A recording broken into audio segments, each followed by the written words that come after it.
€. Quelques temps c'était le plein 50 €. On est passé à 100 000 actuellement.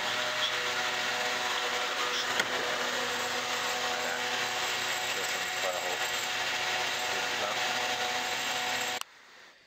Bonjour et bienvenue dans cette nouvelle vidéo de Goodbye Kilowattheure, un petit peu particulière aujourd'hui parce qu'on va parler de la hausse des prix du carburant. Parce qu'effectivement avec cette hausse ça commence à faire beaucoup sur la facture et sur le pouvoir d'achat. Donc par exemple là, vous venez de voir un plein à 63 €. Si je fais un petit calcul de coin de table, en 2015 on était à 1,10 le gasoil, on est aujourd'hui à 1,50, donc ça fait sur 3 ans une hausse de 40%. Donc moi l'année ça me fait par rapport à ce que je roule, puisque j'habite à la campagne, ça fait à peu près 1 000 € de plus par an. Donc voilà, à sortir de la poche. Donc ça c'est dû d'une part à la hausse du prix du baril et puis à la hausse des taxes sur le carburant. Donc on va voir un petit peu dans cette vidéo qu'il faut se mettre vraiment à faire quelque chose, et donc je vais vous expliquer comment on peut faire une révolution tous ensemble pour lutter contre cette hausse des prix. Alors donc avant de se préoccuper de savoir ce qu'on peut faire, on va essayer de comprendre un petit peu cette hausse des prix de l'énergie, du carburant, puis plus généralement de l'énergie. On va voir qu'il n'y a pas que l'essence, et ça pèse aussi sur notre facture éventuellement de chauffage, d'électricité, donc l'énergie en général. Donc on va regarder un petit peu pourquoi cette hausse, et dans un premier temps donc qui en profite, quels sont les mécanismes qui ont fait que ça monte. Et puis après, dans un second temps, on s'intéressera à ce qu'on peut faire comme révolution pour que cette hausse des prix ne soit plus un problème pour notre pouvoir d'achat. Alors, dans un premier temps, on va commencer par regarder un petit peu de quoi est fait le prix de l'énergie, enfin du carburant à la pompe. Je suis allé sur le site connaissancesdesénergies.org, et il présente ces camemberts-là qui sont sourcés, parce que c'est important que ce soit sourcé. L'Union française des industries pétrolières et des données ministérielles. Donc voilà les sources qui me semblent relativement fiables. Donc on voit sur ce camembert qu'on a une répartition entre les taxes, le coût du pétrole, le coût du raffinage et le coût de la distribution. Donc, on va regarder un par un ces différents postes de coûts et les analyser. Alors donc le premier poste de dépense dans le prix du carburant, c'est le prix du pétrole brut. Donc le prix du pétrole brut qui fait à peu près entre un quart et puis 30% du prix à la pompe. Donc le prix du pétrole brut, alors contrairement à des croyances bien ancrées, le pétrole brut lui ne coûte absolument rien. C'est des bêtes et des plantes qui sont mortes il y a des millions d'années et qui sont décomposées. Donc le pétrole lui ne coûte rien. Donc là-dedans en fait qu'est-ce qui coûte? Donc c'est déjà le prix de l'extraction. Alors le prix de l'extraction est extrêmement variable. Dans certains puits de pétrole très accessibles, en Arabie Saoudite notamment, il est quasiment nul parce que c'est des puits qui sont amortis où le pétrole coule bien, il est relativement liquide, etc. Et puis quand c'est de l'offshore profond ou des schistes bitumineux ou des choses comme ça coûte beaucoup plus cher. Donc, mais ça coûte pas un quart du prix de ce que vous payez à la pompe. En fait, il y en a une grosse partie qui va financer directement les pays producteurs. Et quand je dis financer les pays producteurs, c'est plutôt alors la plupart d'entre eux sont des dictatures. Donc ça a plutôt financé directement la poche du dictateur. Donc ça c'est le premier niveau de scandale, c'est pas les taxes. Le premier niveau de scandale, c'est que vous financez directement les dictatures. Et puis le deuxième niveau qui est financé, c'est les actionnaires des compagnies pétrolières, donc BP, Esso, enfin ExxonMobil, Total, tout ça. Donc voilà, donc déjà dans ces 25% là, il faudrait bien regarder qui va où, mais en tout cas il y a déjà deux premiers scandales dans le prix du pétrole, qui est qu'on finance tout ce monde là. En plus on travaille en France pour envoyer cet argent là à l'étranger. Donc voilà, c'est le premier niveau de prix. On va regarder maintenant la suite. On trouve ensuite deux petits postes qui représentent un faible pourcentage du prix à la pompe, qui sont le coût du raffinage et le coût de la distribution. Donc ces deux postes-là sont totalement transparents. Le raffinage, ça dit ce que ça veut dire. Alors évidemment, ça finance aussi un petit peu les actionnaires des raffineries, mais bon, c'est essentiellement du travail fait par des gens qui travaillent dans les raffineries, et puis tout le montage des raffineries, puis la distribution, voilà, c'est les pipelines, les camions, tout ça qui distribuent le carburant. Donc ça là-dessus, il n'y a pas grand-chose à dire, et ça représente une part très minime du prix du carburant.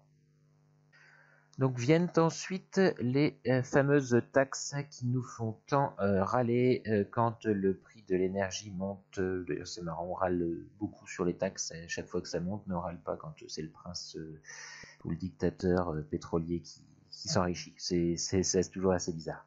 Bon allez, blague à part, on va regarder comment ça se décompose. Donc en premier lieu sur les taxes, il y a la TVA. Donc la TVA, on la paye tous sur tous nos produits. À 5,5 quand c'est des produits de première nécessité, à 20 quand c'est d'autres produits. Donc le carburant est taxé à 20. Voilà, la TVA finance est le principal pourvoyeur du budget de l'État. Donc la TVA fait que tous les fonctionnaires sont payés. Donc voilà pour la TVA. Maintenant, on va regarder comment se composent les autres taxes. Enfin, la dernière partie de la structure du prix à la pompe, la fameuse TIPP, c'est cette taxe qui nous fait tant râler et qui fait souvent la différence avec les prix à l'étranger. La TIPP, à quoi elle sert? Alors d'abord, la TIPP, ça fait très longtemps que ça existe, hein. Je crois que ça fait près d'un siècle que ça existe. Ça a pris essentiellement son essor il y a une quarantaine d'années, quand il y a les premières crises pétrolières. Donc la TIPP, qu'est-ce qu'elle finance? Alors la TIPP, elle représente donc 40% à peu près du prix à la pompe. Elle finance pour une majorité le budget de l'État, donc comme toujours, hein, un peu de gaspillage de l'État et puis beaucoup de paiements de fonctionnaires qui nous sont très utiles à tous. Et puis elle finance les régions, donc elle est encore un peu de gaspillage aussi ici. Et surtout les régions, après c'est les collèges, les lycées, il y a aussi un peu de politique familiale et puis les routes départementales. Donc voilà ce que ça finance. Et enfin, il y a une contribution énergie-climat qui est très largement trop faible aujourd'hui par rapport aux dégâts que le pétrole fait sur le climat, donc qui sert à rembourser une très très légère partie des dégâts qui sont faits sur le climat, notamment voilà, catastrophes naturelles et autres, plus d'essais dus au pétrole, etc., etc. Donc voilà un petit peu pour la structure de la TIPP. Vous pouvez trouver ça très facilement hein, sur Wikipédia, comment ça fonctionne. Donc malgré les taxes donc, qui retournent en France, alors à qui ça effectivement c'est un autre problème. Maintenant effectivement la base du pétrole, les 30% qui ne sont pas de la taxe, sont du prix du pétrole, sont quasiment à 100% importés. C'est 97% je crois en France, quelque chose comme ça. Donc 97% d'importés, ça veut dire que vous, pour payer un tiers de votre carburant, vous travaillez ici, vous produisez ici, hein, vous allez bosser un tiers, voilà, un tiers du temps que vous passez à payer votre carburant, vous l'envoyez directement à l'étranger. Et alors quand vous l'envoyez à l'étranger, en plus, c'est pas pour la bonne cause, hein, c'est dans des super pays. Alors si on met à part la Norvège, qui est un pays libre, démocratique et qui utilise bien l'argent de son pétrole, les autres pays, voilà, c'est des dictatures, voilà, c'est des gens qui spolient leur peuple, tout ça. Donc ça, en fait, vous venez, vous travaillez ici, en France, vous produisez à la sueur de votre front, et puis vous envoyez, voilà, un tiers du prix du carburant que vous payez, hein, donc mettons que vous avez pour 2000 € par an de carburant, et il y en a 700 qui partent directement chez ces gens-là. Donc le vrai scandale, il est autant là que sur les taxes. Et ça faut bien le savoir, hein. Bah voilà, du coup, une bonne partie de ce que vous produisez, de votre travail, de votre sueur, part directement chez ces gens-là, hein. Donc ceux qui font des assassinats collectifs dans les stades, hein, par condamnation à mort, hein, les lapidations, tout ça. Voilà, nous, ici, là, en travaillant et en payant notre carburant, on finance ça. Voilà, et ça faut le savoir. Et la vraie révolution à faire, c'est vraiment pour que ces gens-là n'aient plus l'argent pour ça. Alors, une des stratégies à employer, hein, qui peut se faire pour tous les petits trajets, donc c'est la stratégie du vélo. Moi, par exemple, je l'utilise depuis maintenant plus d'1 an pour mes déplacements pour aller à l'école. Là, je reviens de l'école où j'ai été conduire les enfants. C'est que 2 km par jour, sauf que quand on multiplie par le nombre de jours, ça finit par faire pas mal, hein. Surtout que c'est le moment où la voiture consomme le plus, quand il fait froid, tout ça. Et donc faut pas croire que c'est parce que c'est l'hiver ou autre, hein. Là on est au mois d'octobre, ça va, il fait encore beau, mais j'ai fait tout l'hiver dernier pour conduire les enfants à vélo. Et bah c'était pris, c'est ça de prix. Des déplacements inférieurs à 5 km, on peut les faire à vélo. Faut arrêter de penser qu'on peut prendre la voiture systématiquement, c'est hypocrite de dire ouais il fait froid, il pleut ou quoi que ce soit. On peut faire du vélo. Et puis c'est pareil, hein. Enfin, évidemment quand on a 70 ans ou autre, ou qu'on est malade ou tout ça, d'accord, on peut prendre la voiture dans ce cas-là. Mais franchement, on a franchement la capacité de le faire. Et puis aujourd'hui, il y a un truc qui est super, c'est le vélo électrique. Alors avec le vélo électrique, moi régulièrement, je me suis imposé d'aller une fois par semaine au travail. J'ai 30 km aller, 30 km retour avec le vélo électrique. Bon alors, évidemment, je fais beaucoup de vélo, mais je dirais que jusqu'à 10-15 km avec un vélo électrique, on peut le faire largement.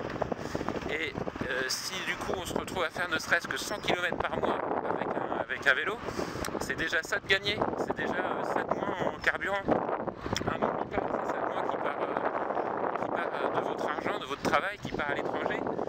Et puis voilà, c'est ça de moins pour nos enfants, hein, donc, et puis bah, ça de moins pour les taxes, pour ceux qui n'aiment pas les taxes. Donc voilà, le vélo, ça fait partie des stratégies qu'il faut absolument utiliser à fond. Et puis ça coûte pas cher, c'est un vélo, c'est pas cher. Voilà, on en trouve partout, c'est pas cher. Maintenant, il y a des vélos électriques, franchement, on peut y passer. Donc ça, c'est certainement l'une des stratégies les plus payantes pour se passer du pétrole, du moins commencer à s'en passer, c'est le télétravail. Donc moi, ça fait 5 ans que j'ai demandé mon premier jour de télétravail à mon patron, que j'ai obtenu. Là encore, ça a été systématiquement une fois par semaine, 60 km d'économiser. Donc 60 km une fois par semaine pendant 5 ans. Ça commence à faire lourd. Alors évidemment, je suis bien conscient que tout le monde ne peut pas le demander, que c'est pas possible pour tout le monde, qu'il faut qu'il y ait des jours sur lesquels on va au bureau, mais il n'empêche que 1/5 de ces déplacements quotidiens domicile-travail économisés, et c'est tout de suite ça de moins dans les poches de ceux qui nous taxent, comme dans les poches des dictateurs des monarchies pétrolières. Alors moi je le fais toujours, alors je suis bien conscient, hein, là aujourd'hui je suis indépendant, donc je me le fais moi-même, je me l'impose à moi. Évidemment il y a des jours où je dois aller sur le chantier, hein, mon travail c'est de faire du chantier, de la rénovation énergétique des maisons. Donc forcément il faut que j'aille sur le terrain, il faut que j'aille voir mes clients, il faut que j'aille faire les réunions de chantier, que j'aille voir les fournisseurs, tout ça. Donc évidemment ça je dois le faire, et évidemment là pour le coup je dois encore prendre ma voiture. Mais voilà, c'est là, tous les lundis, systématiquement, je fais mes tâches administratives, ma comptabilité, voilà, toute mon administratif de société, je le fais le lundi de chez moi. Voilà, et ça c'est systématique, et encore une fois, pour moi c'est 64 km d'économiser. Donc multiplié par les 47 semaines par an de travail, ça commence à faire vraiment vraiment beaucoup. Alors voilà, c'est pas la solution pour tout le monde, mais c'est une solution pour un certain nombre d'entre vous. Et donc voilà, encore une partie de la révolution que chacun peut faire chez soi. Voilà, pour les gens qui sont en ville, alors c'est pareil, c'est pas le cas de tout le monde, mais c'est des fois un peu compliqué. Mais les transports en commun en ville, ils existent, vous pouvez y penser, et là c'est pareil, vous diminuez largement le coût de votre carburant, donc pensez-y si vous êtes en ville, hein, les transports en commun, moi je les prends, des fois ils sont un peu plus longs pour aller d'ici, on est quand même à 7-8 km de Rouen pour aller jusqu'au centre-ville, et je prends de quoi travailler, de quoi m'occuper pour les transports en commun, et ça se passe très bien et c'est écologique. Alors les jeunes ils sont plus fauchés que nous, donc il faut regarder les solutions qu'on a. Là je suis à côté de l'université, donc forcément il y a beaucoup de jeunes. Regardez les bagnoles, Citroën C1, Renault Twingo, Peugeot 206, Renault Clio, voilà, que de la petite bagnole, faut y penser. Alors, c'est une bagnole moins chère, qui consomme moins, donc là c'est pareil, hein, les taxes on les récupère largement. Et puis évidemment, moi c'est pareil, j'ai 3 enfants, donc j'ai forcément la familiale. La deuxième voiture elle peut être un peu plus petite, hein, j'arrive à les caser dans la deuxième voiture. Bon c'est ça de prix. Encore une fois, c'est pas forcément pour tout le monde, mais c'est quelque chose qui ça fait partie des solutions. Donc utiliser une des solutions, c'est déjà ça. Alors là encore une dernière solution et non des moindres, hein, pour encore économiser le carburant. Alors cette dernière solution, c'est simple, c'est le covoiturage. Le covoiturage, là je suis actionnaire de covoiturage, hein, qui est à 6 km de chez moi. Là aujourd'hui, et c'est le cas tous les jours, il y a 40 voitures qui sont. Donc c'est-à-dire qu'il y a déjà des gens qui y pensent. Et franchement aujourd'hui sur internet, c'est hyper simple. Ça se fait sans aucun problème pour covoiturer sur internet. Et dites-vous bien que 2 personnes dans une voiture au lieu d'une, ça divise par 2 le coût du carburant. Donc voilà, c'est c'est une baisse très supérieure à toutes les surtaxes que vous pouvez payer. Donc là encore, alors c'est pas facile, hein. Moi je suis pas adepte du covoiturage, j'en connais qui le sont, moi je préfère effectivement le vélo. Je préfère le télétravail. Alors évidemment tout le monde ne peut pas faire du vélo, tout le monde n'a pas les moyens physiques de faire du vélo, tout le monde n'a pas la possibilité de faire du télétravail. Le covoiturage c'est aussi possible. Là moi je suis à la campagne, il y a des aires de covoiturage maintenant tous les 7-8 km. Donc vous allez au travail, vous avez 30 bornes à faire peut-être. Et là moi vous voyez à 6 km de chez moi il y a une aire de covoiturage, et je vais faire 6 km au lieu de 30 si je covoiture. Donc là encore franchement c'est tout à fait raisonnable de pouvoir le faire, et là encore je vous dis il y a des plateformes internet, et puis après on commence à connaître les gens. Voilà, ça divise par 2, voilà, ça enlève des bouchons, ça enlève de la pollution, et puis voilà, vous n'avez pas ça peut même diviser par 3 hein, quand on est 3 dans la voiture. Et puis vous avez les surtaxes, là on s'en tape complètement des nouvelles taxes, parce que finalement on a largement divisé. Donc ça c'est encore une solution qui est tout à fait possible pour faire la révolution vers moins de pétrole, et du coup plus de pouvoir d'achat, moins d'importation de produits étrangers. Donc voilà, c'est encore une solution qui est tout à fait possible. Donc pour résumer, je vous ai quand même donné là entre le vélo, le télétravail, les transports en commun, diminuer la taille de la voiture et la consommation, et puis le covoiturage, on arrive quand même, il y a 5 solutions possibles. Hein, donc ça c'est des solutions qui sont immédiatement disponibles. Vous n'avez pas tous la possibilité de faire toutes les solutions, mais je suis sûr qu'il y en a au moins une qui est possible pour vous. Donc à mon sens, voilà, déjà là-dessus je pense que vous pouvez facilement gagner ce qui a été perdu en taxes ces derniers temps en utilisant une de ces solutions là. Et ça va être aussi la première étape pour commencer à se sevrer un peu du pétrole, parce que tout simplement, voilà, il ne faut pas se leurrer. Aujourd'hui, c'est un produit qui est 100% importé. Donc quand on va acheter du pétrole, ça va être... on est en concurrence avec les Chinois qu'on achète beaucoup, qui sont prêts à le payer cher, avec les Américains, avec tout ce monde-là. Hein, donc forcément, il va coûter cher. l'État il n'a pas un budget illimité, donc forcément l'État il taxe pour renflouer ses caisses. Alors évidemment il y en a qui se gavent dans l'État, mais les caisses de l'État c'est aussi les flics, c'est aussi les enseignants, c'est les juges, c'est tout ce monde-là qui est payé aussi. Donc ouais, faut vraiment pas se leurrer, ça baissera pas. Voilà, ça baissera pas, faut pas se leurrer, ça baissera pas. Donc utiliser, c'est commencer à utiliser ça. Et puis derrière, n'oubliez pas non plus qu'une partie de nos maux viennent du pétrole aussi, hein, tout simplement. 50 000 morts par an à cause de la pollution automobile en France, hein, rien qu'en France. Donc voilà, quand vous mettez votre contact dans votre voiture, vous participez à ça aussi, il faut le savoir, le réchauffement climatique. Voilà, c'est vraiment tout ça. Et puis vous travaillez ici, chez vous, là, en France, pour donner de l'argent à un prince quelque part de l'autre côté de la Méditerranée, qui lui va pas forcément non plus le partager avec son peuple. Donc rappelez-vous bien, il y a les sous, mais il y a aussi l'environnement et la santé, ça n'a pas de prix non plus. Et donc vous savez très bien maintenant qu'il y a des solutions. Elles ne sont pas forcément faciles à mettre en œuvre. C'est pour ça que j'appelle ça une révolution. Hein. Ça a un impact sur votre vie quotidienne. Voilà, allez manifester contre le gouvernement. Voilà, vous pouvez faire ce que vous voulez faire du tapage. Allez vous battre avec des gourdins contre les CRS dans la rue. Hein. Ça n'aura absolument aucun impact. Votre bulletin de vote, il n'aura pas d'impact non plus parce que fatalement, le gouvernement, il aura ses restrictions budgétaires en face de lui. Donc voilà, vous pouvez pas avancer là-dessus. Donc voilà, la vidéo elle est maintenant terminée. Donc je vous invite à aller voir les différentes vidéos de la chaîne où je parle beaucoup d'environnement et d'économie d'énergie de part et d'autre. Et donc vous pouvez retrouver votre activité normale et rappelez-vous, mettez en place tout ça. Ça c'est la vraie révolution que vous pouvez faire. Et vous pouvez les faire vous-même et maintenant.